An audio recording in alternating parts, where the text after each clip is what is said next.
Up to a third of young people face living in private rented accommodation all their lives, a new report by the Resolution Foundation has found. The think tank said 40% of millennials, those born between 1980 and 1996, were living in rented housing by the age of 30.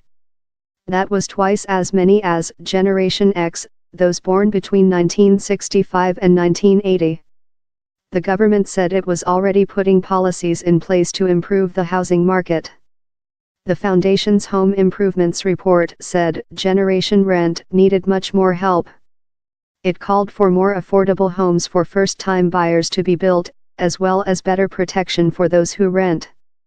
Although renting is often a reasonable choice for people who have few ties, the private rented sector is far less fit for purpose for those with children because of a lack of security.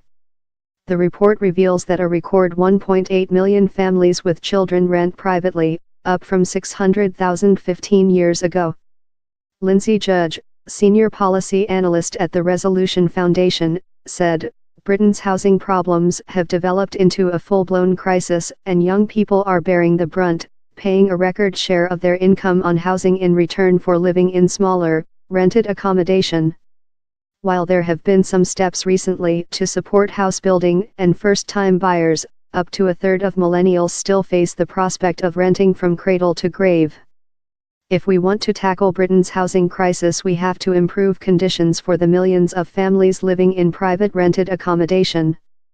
That means raising standards and reducing the risks associating with renting through tenancy reform. The report says the tax system should be changed to discourage second home ownership, reducing stamp duty for people who own one home and increasing surcharges for second home owners. It also calls for light-touch stabilization policies to limit rent increases to the rate of inflation over a 3-year period. The experience of those who rent has become much more important politically as the numbers have increased. The accountancy firm PwC predicts that as the price of owning a home rises, 7.2 million households will be in rented accommodation by 2025, compared with now and in 2001. The Labour Party has already proposed a cap on rent increases, along with 3-year tenancies and a licensing scheme for landlords. The party has also said it will build more council houses. The Liberal Democrats are proposing a rent-to-buy scheme to help renters purchase the homes they live in, as well as far more shared ownership and social housing. A Department of Housing, Communities and Local Government spokesperson said, "Our help-to-buy scheme and the recent cut in stamp duty are helping more young first-time buyers get on the property ladder."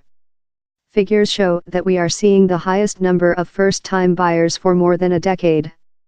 But we are also giving councils stronger powers to crack down on bad landlords and consulting on stronger protections for tenants themselves.